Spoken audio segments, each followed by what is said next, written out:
Hello दोस्तों, welcome to our channel tech थ्रसी। Video हम लेकर के आए हैं एएलपी आरआरबी एएलपी का असिस्टेंट लोको पायलट का एक असिस्टेंट लोको पायलट रेलवे का एक सेट है। और इसमें हम देखिए इसमें टोटल नंबर ऑफ क्वेश्चन जो होता है 75 नंबर इसमें टोटल 75 नंबर ऑफ क्वेश्चन होता है। और इस क्वेश्चन में हम देखेंगे जो जितना जीएस वाले पार्ट होता है हम उसको देखेंगे। और इससे ये प्रैक्टिस सेट है, एक बुक है, यूथ बुक का है प्रैक्टिस सेट, जो कि आपके लिए बहुत ही इंपॉर्टेंट होगा और आप इसे देखें। फर्स्ट क्वेश्चन क्या बोलता है इसमें, मल्टीटास्किंग प्रणाली विशेष रूप से किसे संदर्भित करता है। तो मल्टीटास्किंग प्रणाली जो होता है विशेष रूप से किसे संदर्भित करता है। तो एक से अधिक उपयोगकर्ता के लिए, एक से अधिक उपयोगकर्ता के लिए, एक से अधिक प्रक्रिया के लिए, एक से अधिक हार्डवेयर के लिए, एक से अधिक आईपी पता करने के लिए। तो इसमें क्या होगा, मल्टीटास्किंग प्रणाली जो होता है विशेष रूप से एक से अधिक प्रक्रिया के लिए उपयोग किया जाता है। नेक्स्ट क्वेश्चन देखेंगे, सेकेंड नंबर क्वेश्चन, उस क्रिया वैज्ञानिक का नाम क्या है जिसे वर्ष 2010 में परखनली निषेचन तकनीक के आविष्कार हेतु चिकित्सा का नोबेल पुरस्कार दिया गया था। तो किसके लिए, परखनली निषेचन टेक्निक के लिए 2010 में उसे चिकित्सा के लिए नोबेल पुरस्कार दिया गया था। तो कौन हो जाएगा, रॉबर्ट एडवर्ड्स जो होता है उन्हीं को दिया गया था। किसके लिए, तो परखनली निषेचन टेक्निक के लिए रॉबर्ट एडवर्ड्स को दिया गया था। ये जो क्वेश्चन है, सेकेंड नंबर क्वेश्चन जो है एएलपी में एक क्वेश्चन पूछा हुआ है, इसलिए इस क्वेश्चन को ध्यान दीजिएगा। क्योंकि जो पीवाईक्यू क्वेश्चन है तो रेलवे ज़्यादातर जो क्वेश्चन होता है रिपीट करता है, मतलब कि पीवाईक्यू ही ज़्यादातर क्वेश्चन देखने को मिलता है एग्जाम में। सो ऐसे क्वेश्चन को याद कर लेना जरूरी है। नेक्स्ट क्वेश्चन देखते हैं, थर्ड नंबर क्वेश्चन, अंकुरन के समय, अंकुरन जैसे कि किसी चीज़ को अंकुरित होता है, अंकुरन के समय बीज का कौन सा भाग जो होता है जल का निर्माण करता है। तो बीज पत्र जो है जल का निर्माण नहीं करेगा, परांकुर भी नहीं करता है। दलपुंज जो होता है, दलपुंज तो ऊपर वाले भाग हो जाते हैं। तो मूलांकुर जो होता है, जो जैसे ही आप देखे होते कि स्पॉट चना आप देखे होंगे, चना को अंकुरित देखे होंगे, तो अंकुरित जो होता है मूलांकुर होता है, वो आगे चल करके एक जड़ का निर्माण वही कर लेता है। तो इसका आंसर हो जाएगा कौन सा, तो बी हो जाएगा। नेक्स्ट क्वेश्चन देखते हैं, फोर्थ नंबर क्वेश्चन, एक कंडारा किससे बना होता है। एक कंडारा जो होता है केवल कोलेजन फाइबर से बना होता है, अस्थिर संयोजक ऊतक फाइबर से बना होता है, स्थिर संयोजक ऊतक फाइबर से बना होता है, स्थिर और अस्थिर संयोजक ऊतक फाइबर से बना होता है। जो कि इंग्लिश में नहीं है तो थोड़ा सा कठिन लग रहा होगा इसको देखने में। कंडारा क्या होता है, क्या होता है, कंडारा एक क्या है, टेंडन है। तो टेंडन किसको जोड़ता है, मसल्स और हड्डी को जोड़ता है। तो कंडारा जो होता है, टेंडन जो होता है, बोन जोड़ने वाला कौन होता है, बोन से बोन जोड़ने वाला कौन होता है, तो लिगामेंट बोला जाता है। और जैसे ही अगर मसल्स और बोन को जोड़ने वाला होता है वो क्या होता है, कंडारा होता है। जो मांसपेशिया के जो होता है सबसे पीछे होता है, सबसे लास्ट वाले भाग होता है जो टेंडन कहलाता है, वो केवल कोलेजन फाइबर का बना होता है। तो ऑप्शन नंबर कौन सा हो जाएगा, ऑप्शन नंबर ए इसका आंसर हो जाएगा। नेक्स्ट क्वेश्चन देखते हैं, फिफ्थ नंबर क्वेश्चन, निम्न में से किस प्राणियों में पूरे शरीर में रक्त प्रवाह के प्रत्येक चक्र के दौरान रक्त केवल एक बार हृदय से गुजरता है। तो आपको बता दें कि स्तनधारी में होता है, स्तनधारी में रक्त के 4 भाग होते हैं, पक्षी में भी 4 भाग होते हैं। तो इसमें मत्स्य जो होता है, मत्स्य के शरीर में ब्लड एक बार में जाता है और केवल एक बार हृदय से होकर गुजरता है। तो इसका आंसर कौन सा हो जाएगा, आंसर हो जाएगा सी, मत्स्य हो जाएगा। नेक्स्ट क्वेश्चन देखते हैं, पुराने जाइलम। नेक्स्ट क्वेश्चन 6 नंबर, पुराने जाइलम के किस प्रकार के अवशिष्ट उत्पादों का संग्रहित होता है। तो पुराने जाइलम करता क्या है, जाइलम एक्चुअली जो होता है, जाइलम जो होता है एक जल का परिवहन करता है। जाइलम जो होता है एक जटिल ऊतक है जो कि जल का परिवहन करता है। पेड़ पौधे में जाइलम जो है जल का परिवहन करता है, फ्लोएम जो होता है जो फूड का परिवहन करता है। तो इसमें बोल क्या रहा है कि पुराने जाइलम जो होते हैं, जैसे कि ओल्ड जाइलम जो है, ओल्ड जाइलम के किस प्रकार के अवशिष्ट उत्पादों को संग्रहित करते हैं। तो देखिए इसमें किस प्रकार के होगा, अगर अमोनिया यूरिया देख लेंगे तो ये पूरी तरह से हटा दीजिए, यूरिक अम्ल हटा दीजिए जो पेड़ पौधे में नहीं होता है। तो कौन, वृद्धि संवर्धक कार्य, तो वृद्धि संवर्धक कार्य नहीं करेगा। ये जब भी करेगा तो कोई लिक्विड चीज़ से करेगा। तो ऑप्शन नंबर कौन सा हो जाएगा, बी, रेजिन और गोंद हो जाएगा। नेक्स्ट क्वेश्चन देखते हैं, 7th नंबर क्वेश्चन, प्रकृति में निम्न तत्वों में से कौन सा तत्व कभी भी मुक्त तत्व के रूप में नहीं पाया जाता जाता है, तो कौन सा? सोना जो होता है मुक्त तत्व के रूप में पाया जाता है, प्लेटिनियम भी मुक्त तत्व के रूप में पाया जाता है, चांदी भी मुक्त तत्व के रूप में पाया जाता है। तो सोडियम जो होता है कभी भी मुक्त तत्व के रूप में नहीं पाया जाता है, ये कभी भी होता है तो कभी किसी के साथ में आता है, जैसे कि NaCl सोडियम क्लोराइड हो जाएगा, सोडियम नाइट्रेट हो जाएगा, सोडियम हाइड्रोक्साइड हो जाएगा, ये सब के साथ ये आता है। कौन सा? तो सोडियम जो होता है कभी भी मुक्त अवस्था में प्रकृति में नहीं पाया जाता है, और ये कभी भी आएगा तो सोडियम क्लोराइड किसी भी अवयव के साथ में ही आएगा। और आपको बता दें सोडियम मुलायम धातु होता है जो कि चाकू से भी काटा जाता है। नेक्स्ट क्वेश्चन देखते हैं 8 नंबर क्वेश्चन। 8 नंबर क्वेश्चन, जब एक जस्ता धातु के टुकड़े को हाइड्रोक्लोरिक अम्ल के साथ रखा जाता है, मतलब कि जब आप Zn को आप हाइड्रोक्लोरिक HCl मतलब कि HCl हाइड्रोक्लोरिक का शॉर्ट फॉर्म हाइड्रोक्लोरिक होता है, कौन सा? HCl हाइड्रोक्लोरिक एसिड को साथ में रखेंगे तो कौन सा? तो आपको हाइड्रोजन गैस बाहर निकलेगा। तो ऑप्शन नंबर कौन सा हो जाएगा? बी इसका आंसर हो जाएगा। 9 नंबर क्वेश्चन, उस लवण का उदाहरण निम्न में से कौन सा है जिसके जलीय विलयन का pH मान 7 से कम होता है? आपको बता दें कि अगर अम्ल होगा एक आपको हम बनाते हैं क्या, एक पैराग्राफ बनाते हैं। एक देखिए इसमें क्या है, जैसे कि अगर होता है क्या, 0 से लेकर 14 तक का रेंज होता है। अगर 0 से 14 तक का रेंज होगा तो 0 जो होता है न्यूट्रल होता है, 7 जो होता है न्यूट्रल होता है, 0 जो होता है एसिड। अगर 7 से जैसे ही कम आएगा तो एसिड हो जाएगा, और 7 से एबव जो होता है कौन सा होता है? तो बेसिक हो जाता है। 7 से एबव बेसिक हो जाता है, और 7 से नीचे आ जाएगा तो न्यूट्रल हो जाएगा, और 7 होता है तो न्यूट्रल होता है, 7 से नीचे एसिड आ जाएगा, और 7 से एबव जो होता है बेसिक क्षार हो जाता है। अब जैसे देखते हैं इसमें क्या बोल रहे हैं कि sodium chloride, sodium carbonate, sodium bicarbonate, ammonia chloride. तो इसमें 7 से कम कौन सा है?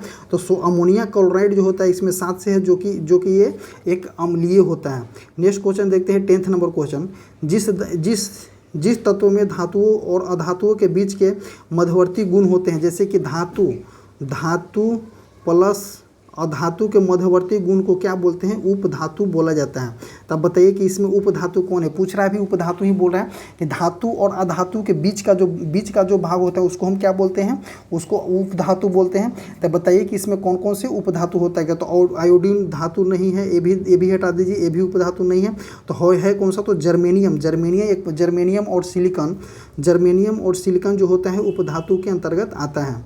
नेक्स्ट क्वेश्चन देखते हैं 11 नंबर क्वेश्चन, बल्ब का फिलामेंट जो होता है खाली स्थान दिया हुआ है, बल्ब का फिलामेंट खाली स्थान दिया हुआ है, वाली खाली स्थान धातु के बना होता है। तो देखिए इसमें क्या बताते हैं, बल्ब के फिलामेंट जो होता है उच्च गलनांक, जैसे कि बल्ब के फिलामेंट में हम टंगस्टन का यूज करते हैं, जिसका गलनांक क्या होता है? गलनांक ऊंच होता है। तो गलनांक ऊंच हो जाएगा, और गलनांक ऊंच वाली एक परबल, कौन सा? तो परबल धातु का बना होता है। तो ऑप्शन नंबर ए जो हो जाएगा सही हो जाएगा। 12 नंबर क्वेश्चन, प्रकाश जो होता है प्रकाश खाली स्थान में संचरित होता है। तब प्रकाश क्षैतिज रेखा जैसे ये प्रकाश क्षैतिज रेखा में संचरित नहीं करेगा, सिर्फ वक्र रेखा में संचरित नहीं करेगा, ऊर्ध्वाधर रेखा में संचरित नहीं करेगा। प्रकाश जब भी अगर संचरित करेगा, प्रकाश अगर किसी भी डायरेक्शन से आप प्रकाश को दीजिएगा तो सीधी रेखा में ही गमन करेगा, नहीं कि ये सिर्फ हॉरिजॉन्टल गमन करेगा या वर्टिकल गमन करेगा। सिर्फ और सिर्फ करेगा तो सीधी रेखा में करेगा। तो अगर आप बोलिए कि ये भी तो एक सीधी रेखा है, लेकिन ये एक सीधी रेखा है, लेकिन ये कहने का मतलब क्या है कि प्रकाश सीधी रेखा में गमन करती है, न कि ओनली वर्टिकल पॉइंट में गमन करती है, न कि ओनली हॉरिजॉन्टल में गमन करती है। अगर आप इसको इंक्लाइन करके यहाँ से टोच दीजिएगा तो ये सीधी रेखा में यहीं से जाएगा, इसीलिए प्रकाश सीधी रेखा में गमन करती है। 13 नंबर क्वेश्चन, वस्तुतः किसी गैस और पात्र के दीवार पर लगाया गया बल कौन से गैस होते हैं? तो वस्तुतः बोल रहा है किसी गैस और द्वारा पात्र के दीवार पर लगाया गया बल कौन सा बल होता है? का पात्र के दीवार पर चिपक जाता है? नहीं होगा। कि गतिज ऊर्जा क्षय होती है? कभी नहीं होगा। एक दीवार की ओर त्वरित होता है? ये कभी नहीं होगा। तो क्या हो जाएगा कि तो आंसर इसका क्या हो जाएगा कि दीवार के टकराने के कारण उसका संवेग में क्या हो जाएगा? परिवर्तन हो जाएगा। तो ऑप्शन नंबर डी इसका आंसर हो जाएगा। 14 नंबर क्वेश्चन, 14 क्या बोल रहा है? एक गतिमान वस्तु का संवेग कुछ कारकों पर निर्भर करता है, निम्नलिखित में से कौन सा कथन सबसे उपयुक्त है? ठीक है, तो एक बताते हैं आपको कि संवेग का फॉर्मूला फार्मूला होता है क्या, mass into velocity, M into V. अब देखते हैं कौन सा, गतिमान वस्तु का संवेग उसके द्रव्यमान पर निर्भर करता है, सही है, द्रव्यमान पर तो निर्भर करेगा, लेकिन एक एग्जैक्ट कथन बता रहा है कि कौन सा सही होगा, निम्नलिखित में कौन सा कथन सबसे उपयुक्त होता है। एक बता दें आपको कि इनकेस अगर संवेग जो है द्रव्यमान पर निर्भर कर रहा है, लेकिन इसको एग्जैक्ट बताना है। गतिमान वस्तु का संवेग उसके द्रव्यमान और वेग दोनों पर निर्भर करता है, तो गतिमान वस्तु का संवेग जो होता है द्रव्यमान और वेग दोनों पर निर्भर करता है, न कि सिर्फ द्रव्यमान पर निर्भर करता है। गतिमान वस्तु का संवेग उसके आयतन पर निर्भर करता है, तो बिल्कुल काट दीजिए, आयतन पर नहीं निर्भर करता है, मास और वेलोसिटी पर निर्भर करता है। गतिमान वस्तु का संवेग उसके वर्ग के उसके वेग पर निर्भर करता है, तो सिर्फ वेग पर निर्भर नहीं करता है, सिर्फ द्रव्यमान पर भी निर्भर नहीं करेगा। जब भी अगर किसी वस्तु का गतिशील वस्तु है और उसका संवेग अगर पूछा जाए तो उसका मास और वेलोसिटी दोनों पे निर्भर करेगा। तो ऑप्शन नंबर कौन सा हो जाएगा, ऑप्शन नंबर सी इसका आंसर हो जाएगा। नेक्स्ट क्वेश्चन देखते हैं कौन सा, 15 नंबर क्वेश्चन, निम्नलिखित में से कौन सा अधिक कार्य करता है। तो आप देखिए कि उठाया हुआ हथौड़ा, उठाया हूँ तो कार्य का एक फार्मूला होता है क्या, W बराबर एफ एस। एफ जो होता है फोर्स होता है और एस जो होता है डिस्प्लेसमेंट होता है।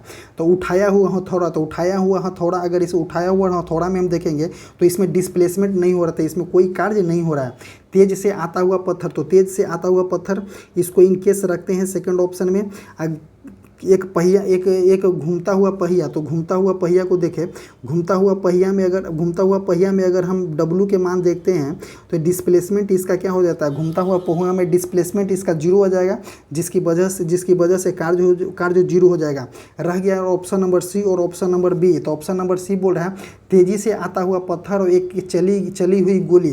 तो चली हुई गोली में अगर वेलोसिटी ज़्यादा हो जाएगा तो इसको काइनेटिक एनर्जी देखें 1/2 mv²। तो जब वेलोसिटी ज़्यादा हो जाएगा तो काइनेटिक एनर्जी ज़्यादा हो जाएगा, जब काइनेटिक एनर्जी ज़्यादा हो जाएगा तो पूरी तरह से वर्क इसका ज़्यादा हो जाएगा। तो ऑप्शन नंबर बी इसका आंसर आ जाएगा, नहीं कि सी आएगा आंसर।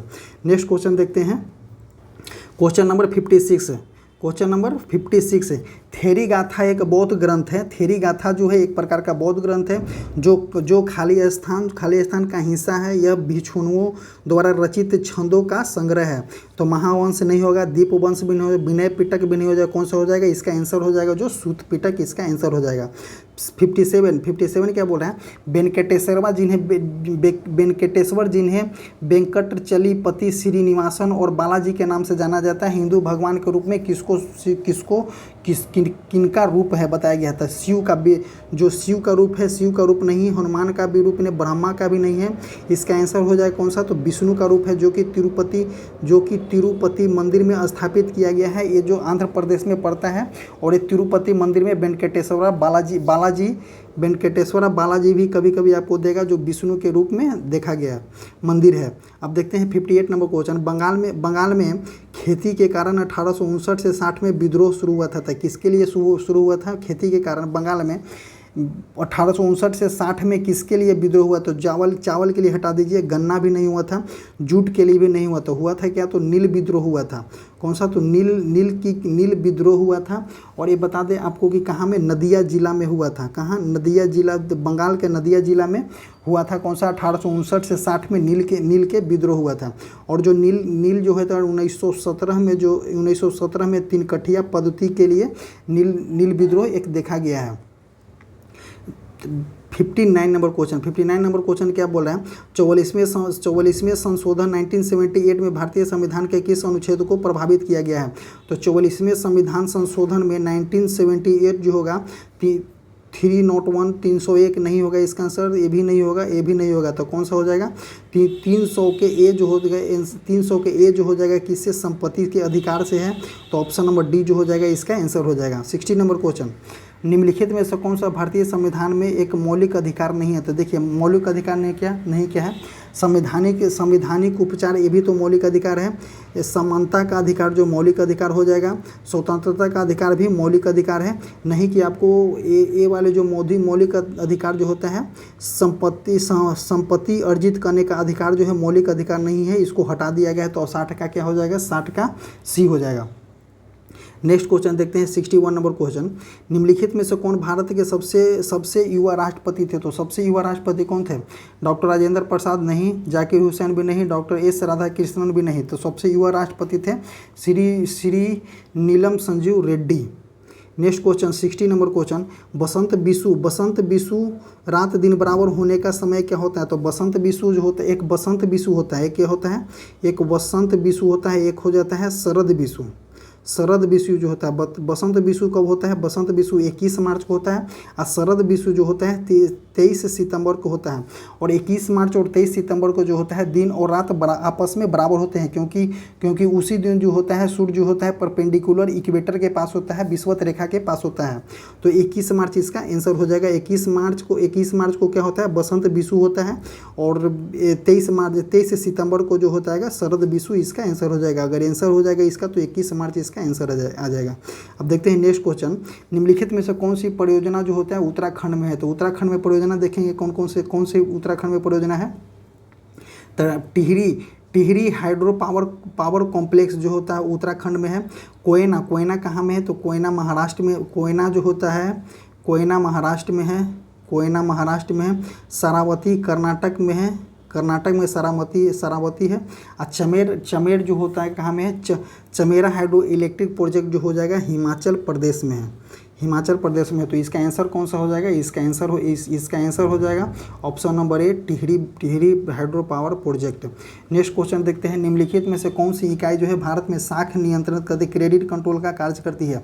तो क्रेडिट कंट्रोल का कार्य करने की शिक्षा मंत्रालय नहीं होता है, वित्त मंत्रालय भी नहीं होगा, भारत के नीति आयोग भी नहीं होगा। इसका आंसर कौन सा हो जाएगा? इसका आंसर हो जाएगा भारतीय रिजर्व बैंक। बता दें आपको कि 1 अप्रैल 1935 को गठित हुआ था। कौन सा? तो भारतीय रिजर्व बैंक, और यही जो है साख कंट्रोल नियंत्रण का कार्य करती है। नेक्स्ट क्वेश्चन देखते हैं 65 क्वेश्चन, साद नोंगक्रेम एक पश्चिमी 5 दिवसीय धार्मिक उत्सव है, किस राज्य में मनाया जाता है? तो साद नोंगक्रेम जो होता है मेघालय में मनाया जाता है।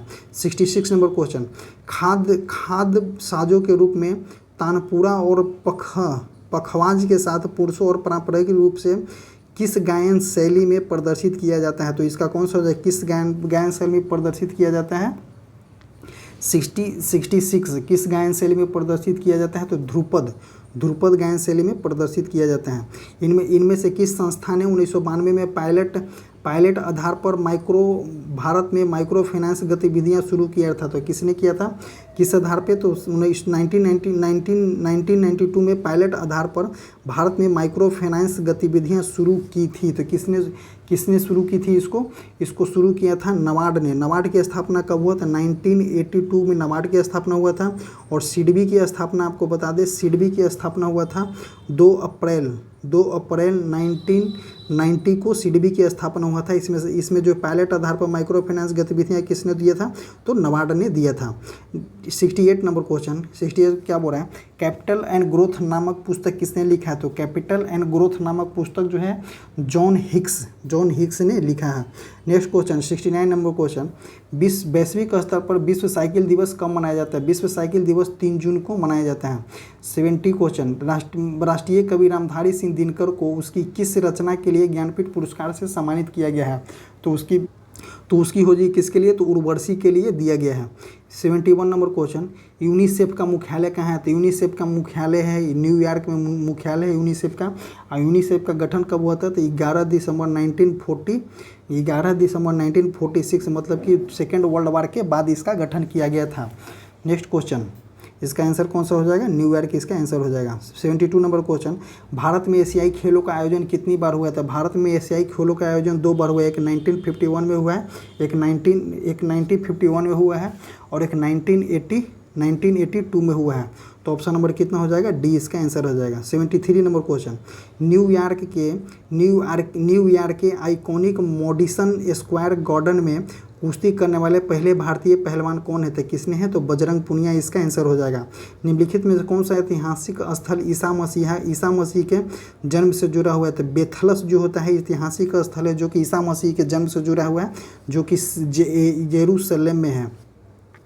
नेक्स्ट क्वेश्चन देखते हैं 75 नंबर क्वेश्चन, निम्नलिखित में से कौन सी भाषा भारत सरकार द्वारा घोषित शास्त्रीय भाषा का उदाहरण नहीं है? तो कौन सा है? उड़ीसा जो होता है शास्त्रीय भाषा का उदाहरण है, जो कि 2014 में इसको जोड़ा गया है। मलयालम भी है, बांग्ला भी है, सॉरी कन्नड़ है, बांग्ला इसका आंसर नहीं है, तो ऑप्शन नंबर डी इसका आंसर हो जाएगा। अभी तक टोटल शास्त्रीय भाषा जो है 6 है, जो कि 8वीं अनुसूची में इसको दर्ज किया गया है। और सबसे पहला भाषा जो है कौन सा है? तमिल हो जाएगा। जो शास्त्रीय के भाषा में सबसे पहला भाषा तमिल हो जाएगा। अभी तक टोटल भाषाओं में 6 भाषा हैं, शास्त्रीय के भाषा अभी तक 6 हैं, और उसमें बांग्ला इसमें भाषा नहीं है। 2014 में जो है उड़िया भाषा को जोड़ा गया है। इनकेस ये वाला क्वेश्चन जो एग्जाम में देखने को मिलता है कि उड़िया भाषा को शास्त्रीय भाषा में कब जोड़ा गया है, शास्त्रीय भाषा के रूप में कब जोड़ा गया है? तो 2014 में इसको जोड़ा गया है। इसी तरह से ये वीडियो समाप्त होता है। आपको ये वीडियो कैसा लगा आप कमेंट करके बता सकते हैं कि हम इस वीडियो में किस तरह से इम्प्रूवमेंट करें, क्योंकि ये आज नया वीडियो है, नया वीडियो ALP को लेकर के। ALP का भी सीरीज इसी तरह से हर एक बुक से चलाया जाएगा, ताकि आने वाले एग्जाम में ये सब क्वेश्चन जो है छूटे नहीं और आप बेनिफिट उठाएँ। आज जिस तरह से रेलवे को देखते हुए PYQ का भी टेलीग्राम के माध्यम से आपको कराया जाएगा। जाइए और टेलीग्राम चैनल से जुड़े, जो कि कमेंट बॉक्स और डिस्क्रिप्शन बॉक्स में टेलीग्राम का लिंक पिन किया गया है। Thank you.